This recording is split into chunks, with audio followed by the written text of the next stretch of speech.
in terms of Yes. the DC Comics. So Indeed. we're here to talk about the Batman Return to Arkham collection, which is coming out Yes. at the end of July 27th here in Australia, I believe it is. Yes. So Wednesday, 27th. so we thought we'd have a little bit of a chat and go through those two games and what our thoughts were on them, and if there's anything we're hoping that this collection will do, what we find interesting about the collection, things like that. And probably also just touch upon a couple of things that aren't in the collection, and also our thoughts on the series and things like that. So, Yes. without further ado, we'll start with Arkham Asylum. So, these games were developed by Rocksteady Studios and published by, the first game was published by Idios Interactive and Warner Brothers Interactive Entertainment. It was written by Paul Dini, very famous comic writer, and directed by Sefton Hill. The Metacritic at the moment, as stands on PC, it was 91. PlayStation 3, it was 91, and 360, it was 92. Nice. One of the first things I noticed when playing this game is all the animated series actors that they brought in. Yeah, man. Yes. So you have, Kevin Conroy as Batman, Mark Hamill as the Joker. Like, I remember there been a big fuss about this, and I thought it was really strange because the tone of these Batman games, like, they're very dark games. Very dark. Just dark and gritty. And to have the animated series actors on there was always strange to me, but it just works so well. Yeah. It's so good. What did you find good or bad, whichever you want, about the first Arkham Asylum game, about the tone of it? Did you enjoy it? Did you think it was strange when you first played it? Oh man, it was a bit jarring, much like yourself with the animated series. I watched that, and that was good. It was, it is what it was. It could do what it could do within the confines of being a relative kids show, but it still managed to tackle adult concepts. But going into the game, Arkham Asylum, holy shit! It came out of left field, man. Like, I didn't even see this game coming, and then it was just announced random by some new studio that I'd never heard of, and I was like, oh, here we go.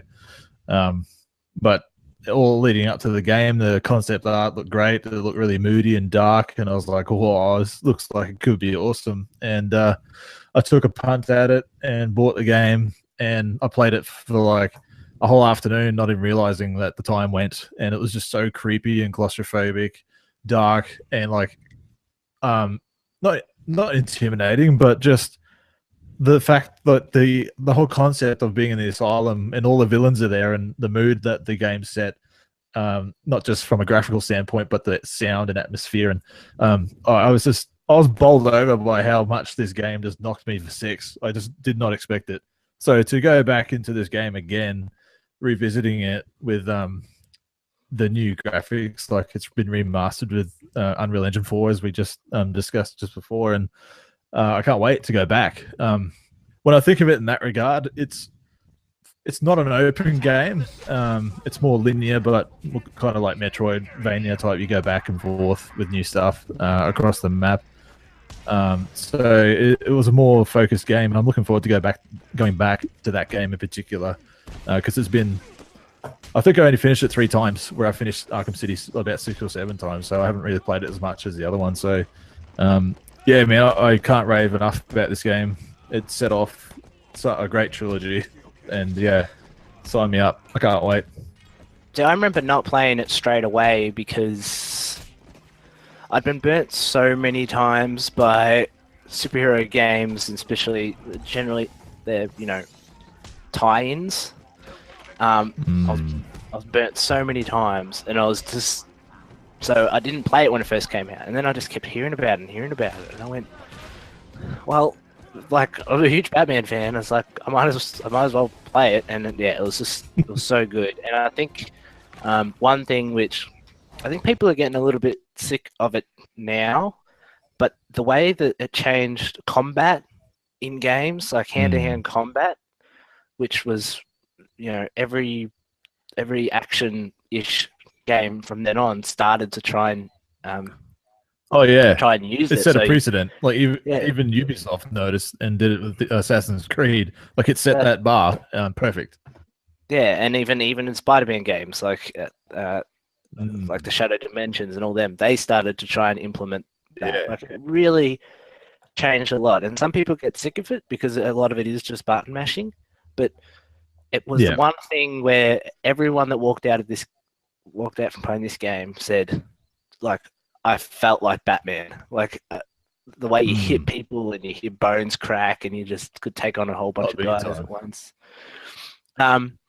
Well, That bit, originally the fight mechanics was like it's supposed to be based on a rhythm game initially. From what I read a while ago, it was initially conceptualized as like a rhythm based combat, not to music as such, but just a rhythm based combat. And you can see where they've kind of moved that over to more of a reactive time. But there is still like a flow beat to the combat if you get into your own kind of groove. I went back and read about it a couple of weeks ago just to make sure that I wasn't wrong, that I heard it wrong, and yeah, I read up on it, and I was like, wow, what we got was just infinitely better than what we could have got if it was like a rhythm time based, like Guitar Hero type thing like that. That would have been shithouse. So what we got was amazing, and yeah, it definitely made an impact on a lot of third person action games going forward. the other part of the game, which with all these games, that we'll talk about, it is the story. Which they put a lot of effort into being very, Oh yeah, very so fan good. friendly, putting in a lot of stuff in there for the Yes. fans. I like the idea that it happens, and a lot of these games are the same, but I think this one works the best in terms of you've got one night, like Mm. it all Yes. happens in one night, and you gotta try and get Arkham back to the police, back to the guards, and take down And the get out. Joker.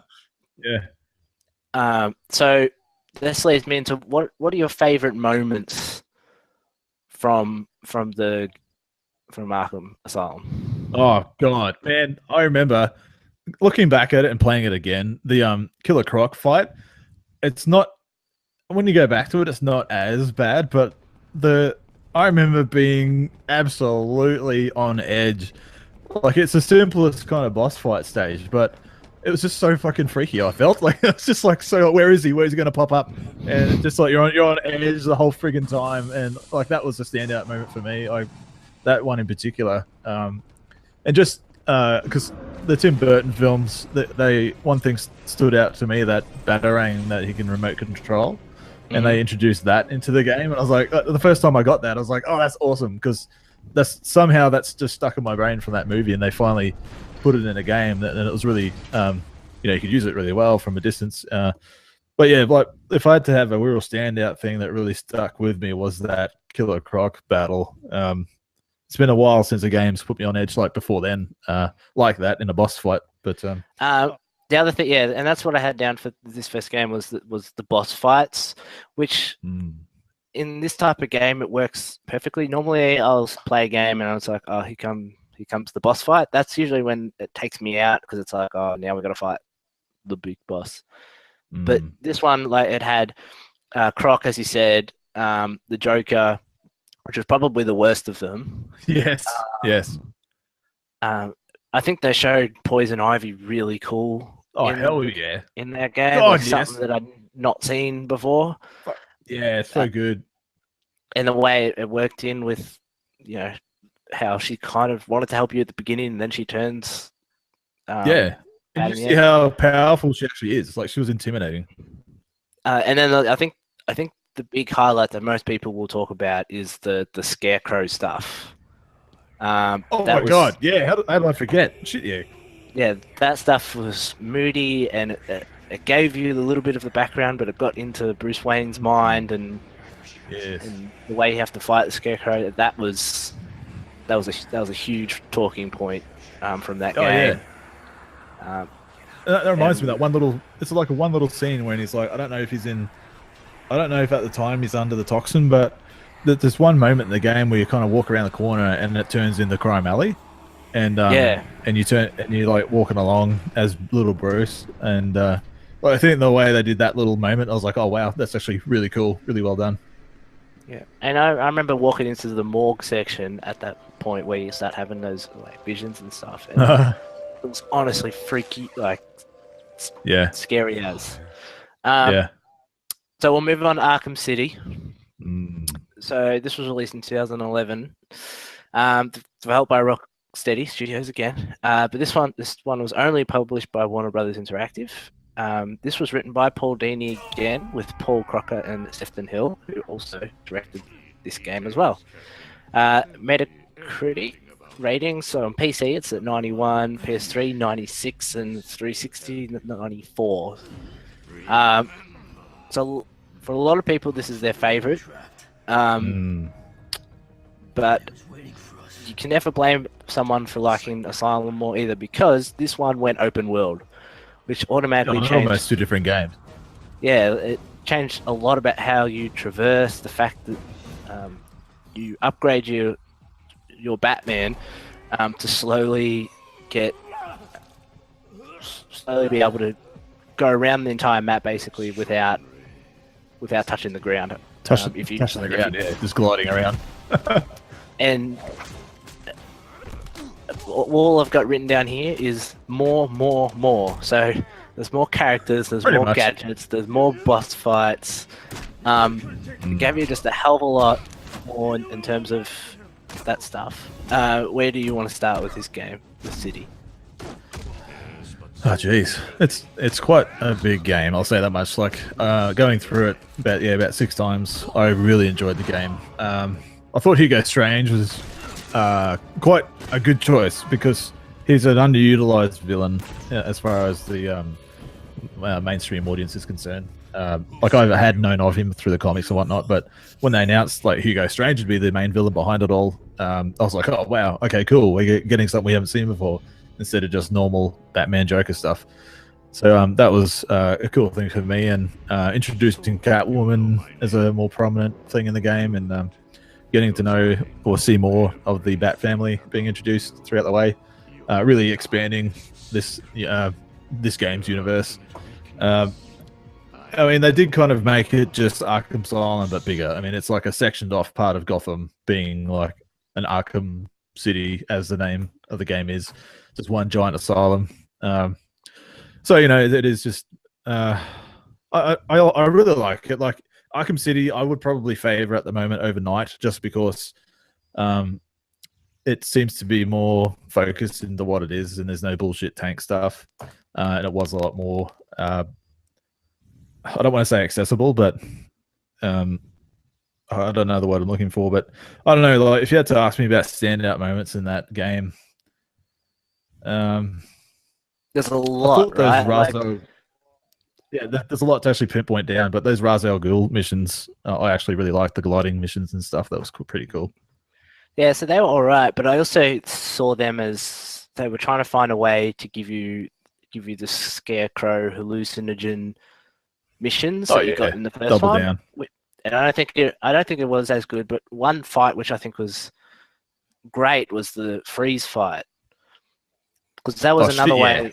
Because these games do so well of making you, as I said, for Asylum, made you feel like, oh, I need these gadgets to use them for these things. And that freeze fight was so great because you couldn't just beat him one way. You had to go through and learn different ways to take him out, which helped you for the rest of the game. Because that freeze fight's still pretty, like, probably a third of the way through the game, I think. Third or halfway through the game. Before we even meet the League of Shadows or anything like that. What impressed me the most was just how all these characters came together. And, like, you know, with the Lazarus Pit, they managed to put that into the game and it didn't feel forced. It felt like part of the story. Yeah. And obviously the ending was Talia huge. as well. Yeah, spoilers for people who haven't played the game. We suggest you go buy the games. For the if you haven't played it by now, you're not going to. Jeez. Fast forward a minute. But the death of Talia and then the death of the Joker was huge. Because even when I was playing this game, I'm like, I hope they make another one. And I just did not expect them to kill the Joker. And I was like, wow. I Where know, does it right? go after this? Like, what are they going to do? Yeah, I was like, well, at least I had the balls to do it. That's what I thought. I think I'm more excited to play Asylum just because I haven't played that in so long. But City, I think, is just it's Oh so yeah. well done. Um, and Well, it's probably worth noting that after the success of Arkham Asylum, Warner Brothers was like, um, we own you now. we are yeah, buying you, and that's a big reason why Warner Brothers would have published Arkham City on its own, because they now own that studios for life. and I think the only negatives about the game is that it's the negatives in it. All they are is that they're not like the Ra's al Ghul fight, right? Like that's not as good as Scarecrow, but that doesn't Mm, mean it's bad. Like it's still yeah, good. It's just that fight, particular, if you're comparing, isn't as good. yeah. But yeah, you get more gadgets, more riddle trophies to find, or heaps more stuff Uh, to find. he's to do.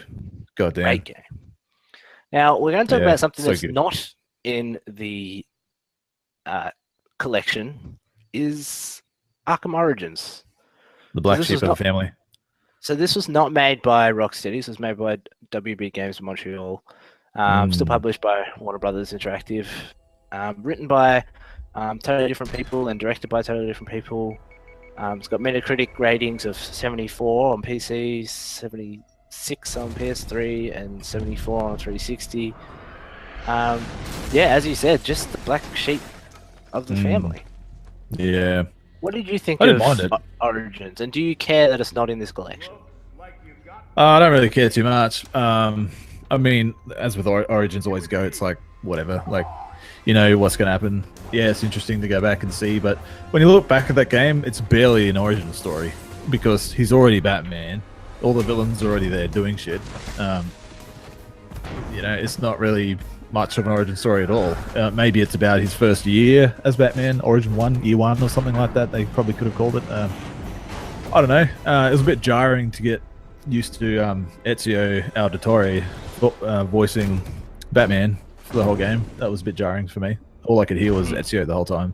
Like if I took out a villain, I was like expecting him to say, Rescue in Pace, whatever it is. But otherwise, I thought, what's his name? Who does Joker in that game? Troy Baker. The other Nolan, Troy Baker. Yeah. Troy Baker. I thought he did fantastic as Joker. I was like, wow, okay, awesome. I mean, if Mark Hamill decides to be like, no, I'm not doing it anymore, he's the quite suitable replacement. It does have a lot of good things going for it. I thought the Deathstroke fight was pretty cool. The whole traversal with the bat plane and all that was cool. Some of the upgrade stuff was awesome. I felt it's an underrated game. I actually quite enjoyed it a lot, in spite of what people say. But it's just more of the same. It didn't have quite the same polish as the Rocksteady games did.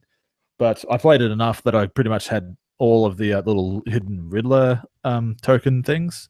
Mm-hmm. I found all those, which I didn't find in all the other ones. So I guess that says something. Yeah, for me, I enjoyed it. I thought initially when it was the Joker reveal that it wasn't Black Mask and that it was the Joker. I'm like, okay, well it's a little bit cheap. Like, especially after coming off City, it's like we've had this big impact of him dying. It's like, oh well, Origins. But then when you kind of get to the end of the game and you realize it's kind of Batman and Joker's origin of meeting each other. Like it's their origin, not just a Batman origin or Joker origin, essentially. Fair enough. Yeah. But yeah, I remember playing it on the PS3 and it was really buggy. And I think that's because they did try and extend the map. They tried to make it a little bit bigger. And using the plane as like a fast travel. Fast travel I didn't mind, but I think there was something that they did. It was a little bit buggy. And I think it was out of all the games, almost the lamest excuse to have no one walking around because it was really cold. Because it was really cold at Christmas and everyone stayed inside. Everyone's inside, yeah. We'll move on quickly from that and we'll have our last little thoughts on Arkham Knight. I think we can get out of the way really quickly. The worst thing Yeah. about the game is the Batmobile. Oh man, I'll disagree with you on the Batmobile. I'll agree with you if you're going in the tanks scenario where you have to use the Batmobile as a tank versing Yeah, tanks. sorry. Yeah, I'll say the Batmobile missions are the worst part yeah, of. agreed. Um, I I actually don't mind the Batmobile at all having it in the game. I thought that was Mm. cool. I Oh think hell yeah, I they just enjoyed it. probably over relied on it too much. Mm. But Mm. once again, if you want to talk story, I thought the way they put Joker into the game was great.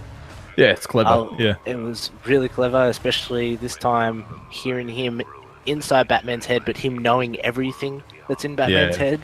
yes. It was a bit of a weird fight at the end, putting Joker away like that. Yeah, in his mind. Yeah.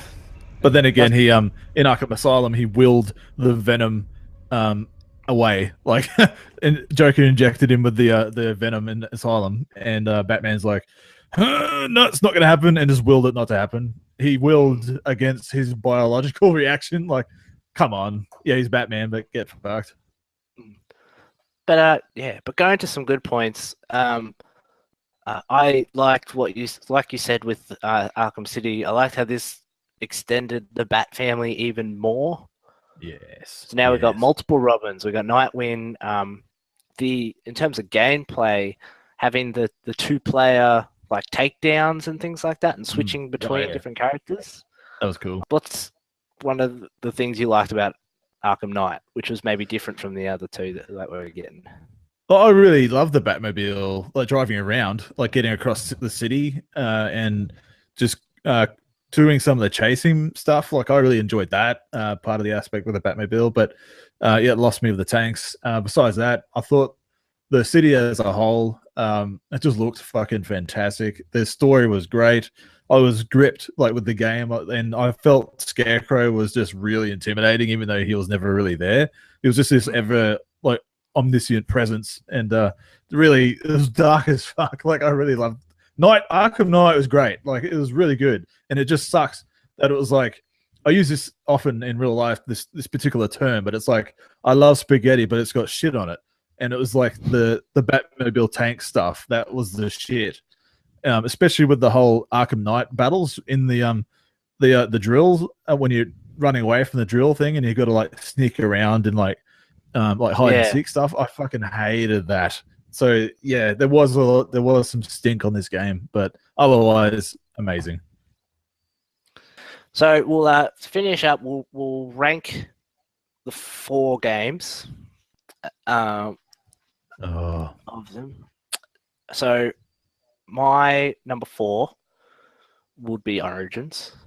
Still enjoyed it. It's to me, it's like it's the Indiana Jones and the Kingdom of the Crystal Skull, right? the runt If that of the family. if that movie wasn't Indiana Jones movie, most people would have a good time. But because Yeah, it's with this awesome trilogy of other games, yeah. it's kind of sits off in the dark. So that would be my 4th. Yourself? Yeah, I think Origins had a pedigree to stand up to, and it just couldn't get there. Whether that was for time constraints or just the ability of the studio, I don't know. But yeah, Origins definitely the runt of the family. Do you want to go with number 3? Geez, see that's a tough one. Unfortunately, I'd probably have to err on the side of Knight just barely because of the tank stuff and the hide and seek tank missions. That really killed the game for me. Like I really want to play that game again. I do, but I know I'm going to turn it off as soon as I have to do that shit again. I just don't have it in me, which is very unfortunate because it was so good otherwise. I'm going to fall slightly on the other side. I'm going to go Asylum as number 3, only because I like smaller games and stuff like that. But the Metroidvanias and stuff isn't something I've always enjoyed. Oh, yeah, me too, man. Yeah. So I will put that as number 3. But oh god, it's still so good. I think it has probably a lot more upsides than Night does. Yeah. But just as an overall experience, I still remember just enjoying the hell out of Night. Oh And yeah, Night's awesome. Don't get me wrong. and Night had the advantage of being a game that was made later. So I Yeah. put Asylum at 3, just lower than Night as number 2. Yep. Yourself? Well, my number 2 would have to be Asylum, I think. Mainly because it only goes to number 2 just because Arkham City had so much more going for it on top. But yeah, I would love to have Arkham Knight up and above because I'm like 97% or 98% complete that game. That's how much I enjoyed it. The only things I've got to do in that game now are the Riddler trophies. So I played the absolute shit out of it. I've got 20 trophies or something left. So yeah, like I played the shit out of it. I'm not discounting the game's quality at all, but it's just those tank missions. I can't not be pissed off at them. So yeah, Asylum would be number 2 for me. Yeah, and I came into Night because I was playing The Witcher beforehand, and then I came into that, and the Batman games as a whole, which I'll talk about now with City, when they went open world, they're the perfect type of open world game I want to play. Like, I don't want to spend 100 hours on a game generally, because generally I just got other stuff I want to play, or 2K is generally the game I'll play out hundreds of hours on. But that's a little bit. I agree, man. I can't dedicate that much time. But games like Mass Effect are like this too, and these games, they're at most, I guess, like 30-hour experiences or less. You don't need to spend any longer in them than that. And that was perfect after playing The Witcher, and I'm like, oh god. And then Night was just like that. But City started that, and I think City had probably the most characters, and they all fit in perfectly. And it was just such an improvement. It's like the Assassin's Creed 2 example to the Assassin's Creed and Uncharted 2. Uncharted. It's just there was that big leap.